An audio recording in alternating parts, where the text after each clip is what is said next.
నమస్తే, welcome to సత్యాగ్రహి. ఈ మధ్య మన రాష్ట్రంలో ఏది స్పీడ్గా వెళ్తోంది? Metro Raila? కానే కాదు. రేవంత్ రెడ్డి కాన్వాయా? అస్సలు కాదు. శంషాబాద్ విమానాశ్రయంలో టేక్ ఆఫ్ అయ్యే ఫ్లైటా? అబ్బే, అది కూడా కాదు. మరి ఇంకేంటి అంటారా? ఇంకే ఉందన్నా, మన రాష్ట్రం చేస్తున్న అప్పు. అవును, మీరు విన్నది అక్షరాల నిజం. ఒకప్పుడు పాత ప్రభుత్వం అప్పులు చేసి రాష్ట్రాన్ని ముంచేసింది.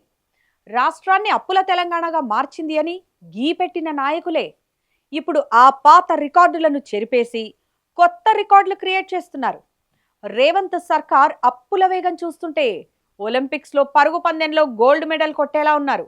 కాకపోతే అది సంక్షేమంలో కాదు, అప్పులు చేయడంలో. అసలు గంట గంటకు మన నెత్తిన ఎన్ని కోట్లు పడుతున్నాయో వింటే మీ మైండ్ బ్లాక్ అవ్వాల్సిందే. పదండి, ఈ అప్పుల పురాణం లెక్కేంటో తేలుద్దాం. ఒక్కసారి లెక్కలు చూడండి బాస్. 2026-27 ఆర్థిక సంవత్సరం ఇప్పుడే తెల్లారింది.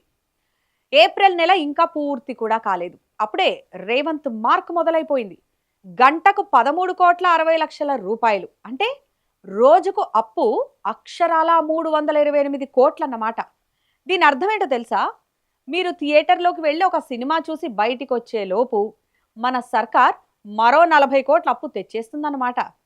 మీరు ప్రశాంతంగా రాత్రి పడుకొని పొద్దున్నే లేచేసరికి తెలంగాణ నెత్తిన మరో 300 కోట్ల భారం పడి ఉంటుంది. ఏం చేస్తున్నావయ్యా అని మన సీఎంని అడిగితే 6 గ్యారంటీలు ఉన్నాయి కదా సార్ అని నవ్వుతూ సమాధానం వస్తుంది. అంటే గ్యారంటీలు ఇచ్చేది వీళ్ళు, ఆ పేరుతో అప్పులు తెచ్చి మన నెత్తిన పెట్టేది వీళ్ళు. రేపు వడ్డీలతో సహా కట్టాల్సింది మాత్రం మనం. ఇది ఎక్కడి న్యాయం అన్నా?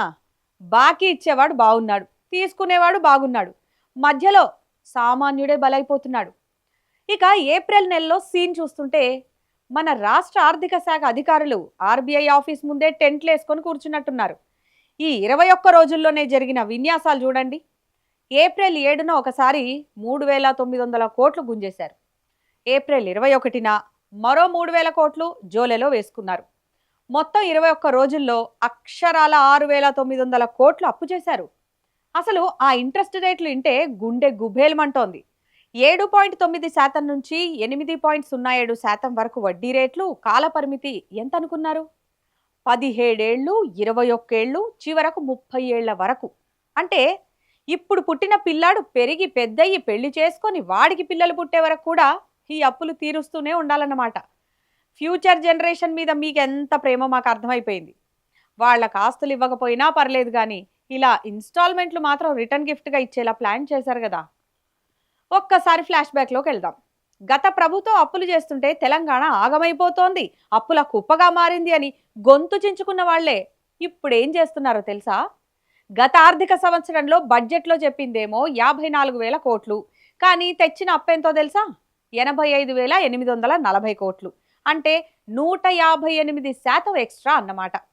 ఆకలేస్తే అన్నం తింటాం కానీ వీళ్ళు అప్పుల మీద అప్పులు తినేస్తున్నారు. కేసీఆర్ రాష్ట్రాన్ని అప్పుల ఊబిలోకి నెట్టారని తిట్టిన కాంగ్రెస్ నాయకులు ఇప్పుడు అదే ఊబిలో ఒలింపిక్ రేంజ్లో డైవింగ్ చేస్తున్నారు.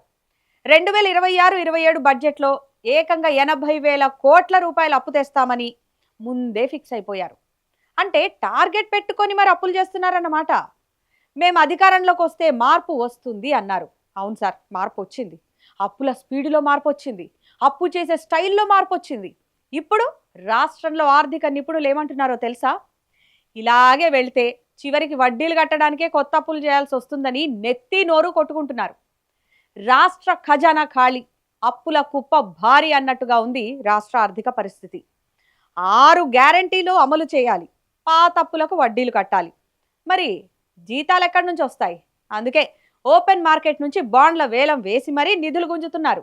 అంటే రేపొద్దున మన పిల్లలు స్కూల్కి వెళ్తే ఒకప్పుడు మా ఊర్లో చెరువు ఉండేదని కాదు, ఒకప్పుడు మా రాష్ట్రం మీద గంటకు 14 కోట్ల అప్పు ఉండేది అని పాఠాలు చదువుకోవాలేమో. అభివృద్ధి అంటే ఫ్లైఓవర్లు, ప్రాజెక్టులు అనుకున్నాం. కానీ రేవంత్ సర్కార్ హయాంలో అభివృద్ధి అంటే అప్పుల అంకెలు పెరగడం అని కొత్త డెఫినేషన్ ఇస్తున్నారు. సో ఇది సంగతి. గంటకు 14 కోట్లు అంటే అది మామూలు విషయం కాదు. రేవంత్ రెడ్డి పాలనలో అప్పుల రథం బుల్లెట్ రైలు కంటే స్పీడ్గా వెళ్తోంది.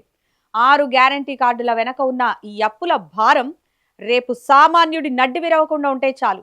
అప్పు తెచ్చి పప్పు కూడు తిన్నట్టుంది మన రాష్ట్ర పరిస్థితి. మరి దీనిపై మీరేమంటారు?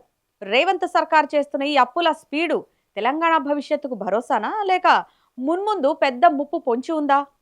ఈ వీడియో కింద కామెంట్ సెక్షన్లో మీ అభిప్రాయాన్ని తప్పకుండా తెలియజేయండి. ఇక ఈ వీడియో నచ్చితే లైక్ చేయండి. మరిన్ని ఇలాంటి ఇన్ డెప్త్ అనాలిసిస్ కోసం మన ఛానల్ని సబ్స్క్రైబ్ చేసుకోండి.